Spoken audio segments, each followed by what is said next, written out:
why they should read it. I want to get a quick policy prescription for a few interesting issues. Sure, shoot. Number one, should Australia do more to help Julian Assange? Absolutely. Man's a hero. Beautiful. That's going to be a very popular opinion. I think there's a few people who vote for you just to say that. Marijuana legalisation. No, dumb as dog poo. Okay. If Donald Trump puts boots on the ground in Venezuela, should Australia follow? Not in our area of interest. What should Australia's position be towards China in the South China Sea? Stop the expansion and make sure it doesn't get any better. And more importantly, start re-establishing our relations with the Pacific Islands and nations, so we are their preferred ally and not the men from the north. Okay, great. And the final one we've touched on a bit, but I just want to give you a 30-second synopsis of the Donald Trump presidency. Brilliant, heroic, not polite, not presidential. He actually said he doesn't even know what presidential means, and good on him, because they didn't need it. There's a great line out of one of the Batman films. They didn't get the one they wanted, they got the one they needed.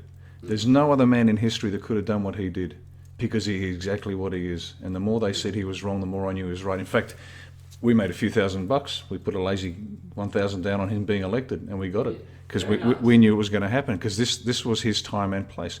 And people were saying, well, he's not like everybody else, and we're saying, thank God for that, because there's this cabal between the left and the right. It's like the crime families in New York. They're both criminals. They're just, who's going to get the sticks, the controls for the next 3 years. No, the numbers coming out of the US are brilliant.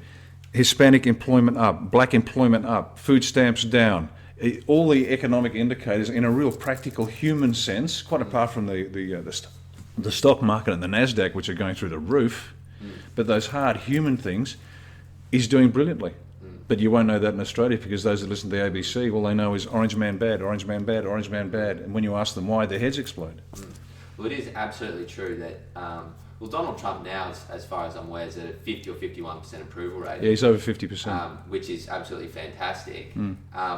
But if you were to have another president who had done the same economic management, they would be, the media would praise them to a totally different level. They would probably be given a Nobel Prize in economics, and correct. And that they would probably be remembered as the best president in history. And so we do love Donald.